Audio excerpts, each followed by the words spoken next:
जय हिंद दोस्तों, वंदे मातरम।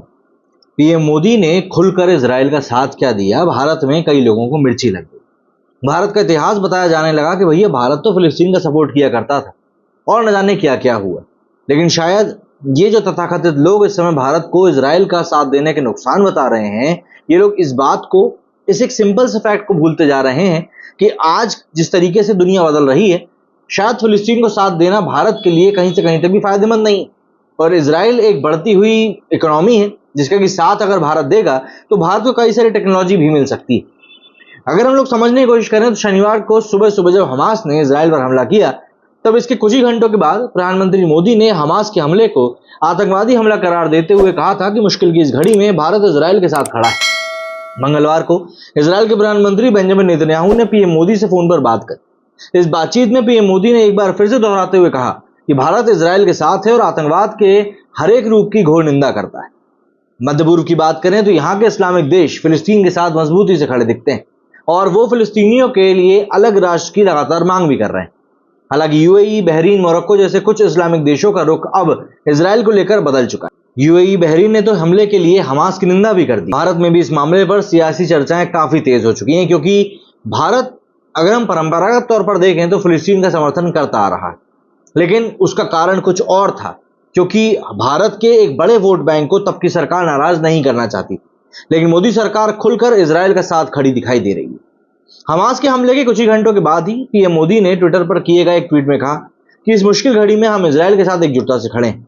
आमतौर पर ऐसे मामलों में भारत का विदेश मंत्रालय बयान जारी करता है, लेकिन अब यहां पर इजराइल के मामले में पीएम मोदी ने ऐसा न करते हुए खुद तुरंत ट्वीट किया। उन्होंने ट्वीट करते हुए कहा कि इजराइल पर आतंकी हमले से जो इस समय नुकसान हुआ है उससे गहरा सदमा लगा है। हमारी प्रार्थनाएं निर्दोष पीड़ितों और उनके परिवार वालों के साथ है।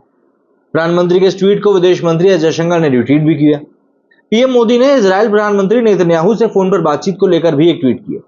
मंगलवार को ट्वीट में पीएम मोदी ने लिखा कि प्रधानमंत्री नेतन्याहू ने मुझे फोन कर स्थिति की ताजा जानकारी दी, जिसे लेकर मैं उनका धन्यवाद करता हूं। इस मुश्किल घड़ी में भारत के लोग मजबूती से इजराइल के साथ खड़े हैं। भारत आतंकवाद के सभी रूपों की कड़ी और स्पष्ट रूप से निंदा करता है। भारत ने मामले पर जितनी जल्दी प्रतिक्रिया दी और इजराइल का पक्ष लिया, उसे कई विश्लेषक मोदी सरकार की इजराइल फिलिस्तीन पर बदली हुई नीति के रूप में भी देख रहे हैं। भारत इस तरह के संकट में किसी एक देश का पक्ष लेने के लिए कभी नहीं जाना जाता, लेकिन इस बार भारत ने तुरंत इजराइल का पक्ष लिया। भारत ने इससे पहले फिलिस्तीन की तरफ से किए गए हमले को आतंकी हमला कहकर भी संबोधित किया था। ऐसे में सवाल उठता है कि फिलिस्तीन के साथ खड़ा भारत क्यों आखिर इजराइल का सपोर्ट करने लगा? कहां हुआ है बदलाव? तो देखिए, पीएम मोदी के बयान में दिखता है कि भारत और इजराइल कितने करीब आ चुके हैं। एक समय था जब भारत इजराइल से दूरी बनाकर रखता था। 1948 से बने इजराइल से भारत ने 4 दशकों से भी ज्यादा समय तक राजनयिक संबंध स्थापित नहीं किए। भारत के प्रधानमंत्री जवाहरलाल नेहरू समेत उस दौर के लगभग सभी नेताओं का मानना था कि धर्म के आधार पर किसी भी देश का निर्माण नहीं होना चाहिए और यहूदी बहुल इजराइल धर्म के आधार पर ही बना था। भारत फिलिस्तीन की आजादी के लिए लड़ने वाले संगठन फिलिस्तीनी लिबरेशन ऑर्गेनाइजेशन को मान्यता देने वाला पहला नॉन अरब देश था, लेकिन इजराइल को मान्यता देने में उसने काफी वक्त लगा दिया। भारत इजराइल को मान्यता देने वाला आखिरी नॉन मुस्लिम देश भी बना। भारत ने सितंबर 1950 में इजराइल को एक राष्ट्र के रूप में मान्यता दे दी, लेकिन इसके बाद भी भारत इजराइल के खिलाफ ही रहा। 1956 में जब सुएज नहर का विवाद हुआ, तब भारत इजराइल के खिलाफ मिस्र के साथ खड़ा हुआ था। 1967 में जब इजराइल और फिलिस्तीन के बीच 6 दिनों का युद्ध हुआ, तब भी भारत ने फिलिस्तीन का ही साथ दिया था। भारत ने कहा था कि वो फिलिस्तीनियों की वैध अधिकारों का समर्थन करता है। लेकिन फिर ऐसा क्या हुआ, कहानी कहां उलझी कि भारत को समझ में आ गया कि फिलिस्तीन का साथ देना उसके लिए कहीं से कहीं तक भी ठीक नहीं है? इस बारे में ही बताऊंगा। दरअसल भारत फिलिस्तीन की आजादी के लिए लड़ने वाले संगठन फिलिस्तीन लिबरेशन ऑर्गेनाइजेशन को मान्यता देने वाला पहला गैर अरब देश था। 1975 में पीएलए को मान्यता देने के बाद भारत ने दिल्ली में फिलिस्तीन का दूतावास खोलने की भी अनुमति दे दी थी। इजराइल को मान्यता देने में भारत ने काफी वक्त लगाया। साल 1950 में इजराइल को मान्यता देने वाला भारत आखिरी गैर मुस्लिम देश बना था। 1953 में इजराइल को भारत के मुंबई में अपना कॉन्सुलेट ऑफिस खोलने की अनुमति दी गई, लेकिन नई दिल्ली में दूतावास खोलने की अनुमति नहीं दी गई। इंदिरा गांधी ने फिलिस्तीन के साथ रिश्तों को आगे बढ़ाया और उनके बाद में राजीव गांधी ने भी फिलिस्तीन का समर्थन किया।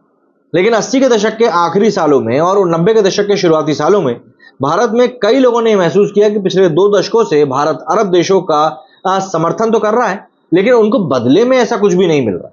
दरअसल जब भारत के समर्थन की बारी आती है तब कहीं ना कहीं जो अरब देश हैं वो पलटे हुए नजर आते हैं।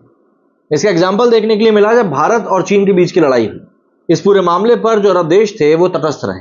वहीं 1975 में जब भारत पाकिस्तान की लड़ाई हुई तब अरब देशों ने खुलकर पाकिस्तान का समर्थन किया, खासकर कि बीजेपी को यह बात बहुत खटकी थी। वहीं दूसरी तरफ इजराइल ने भारत को 1962 और 1965 के युद्ध में हथियारों के जरिए मदद करी थी। इजराइल को लेकर भारत के रुख में बड़ा बदलाव तब आया जब 1990 में इराक ने कुवैत पर हमला कर दिया। इस दौरान पीएलओ ने इराक के नेता सद्दाम हुसैन का समर्थन किया, जिसके कारण पीएलओ को जो राजनीतिक बढ़त मिली हुई थी वो पूरी तरह से खत्म हो गई।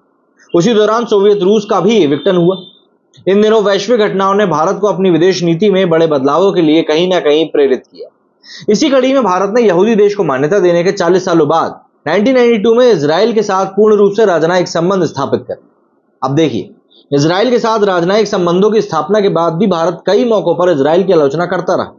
2006 में लेबनान युद्ध में भारत ने इजराइल से आग्रह किया था कि वो गैर जिम्मेदाराना तरीके से बल का प्रयोग बंद कर। इसके बाद साल 2014 में गाजा युद्ध के बाद भारत ने इजराइल और फिलिस्तीन के बीच बातचीत की वकालत करी थी। भारत ने तब फिलिस्तीनियों के लिए अलग राष्ट्र की बात भी मांगी थी। भारत इजराइल संबंधों में ऐतिहासिक बदलाव तब देखने के लिए मिला जब 2014 में प्रधानमंत्री नरेंद्र मोदी सत्ता में आए। भाजपा हमेशा से यह तर्क देती रही है कि भारत और इजराइल स्वाभाविक सहयोगी रहे हैं। इसके अलट पहले की गैर भाजपा सरकारें तर्क देती रही थी कि भारत को अपनी मुस्लिम आबादी के कारण इस्लामिक देशों का साथ देना ही पड़ता है। पीएम मोदी और इजराइल प्रधानमंत्री बेंजामिन नेतन्याहू के व्यक्तिगत संबंध काफी मजबूत माने जाते हैं। पीएम मोदी से पहले किसी भारतीय प्रधानमंत्री ने इजराइल की यात्रा तक नहीं करी। साल 2017 में पीएम मोदी इजराइल के दौरे पर जाने वाले पहले भारतीय प्रधानमंत्री बने। पिछले कुछ सालों में भारत और इजराइल ने मिलकर कई संयुक्त सैन्य अभ्यास किए। 2018 में नेतन्याहू भारत के दौरे पर भी आए थे। इस दौरे के बाद भारत इजराइल ने अंतरिक्ष, सूचना और आतंकवाद के क्षेत्र में अपने सहयोग को बढ़ाया। इजराइल और भारत 2021 में बने I2U2 समूह का हिस्सा भी बने। भारत ने पिछले कुछ समय में इजराइल के खिलाफ संयुक्त राष्ट्र के कई प्रस्तावों का भी परहेज किया है। भारत के रुख को लेकर कई सारे जो पुराने सचिव हैं उनका कहना है कि भारत शायद यहां पर जल्दबाजी कर रहा है, लेकिन मुझे ऐसा लगता है कि जो ये माहौल है इसमें भारत को जल्दबाजी करनी ही चाहिए। मेरे से फिलहाल उतना ही। जय हिंद, जय भारत।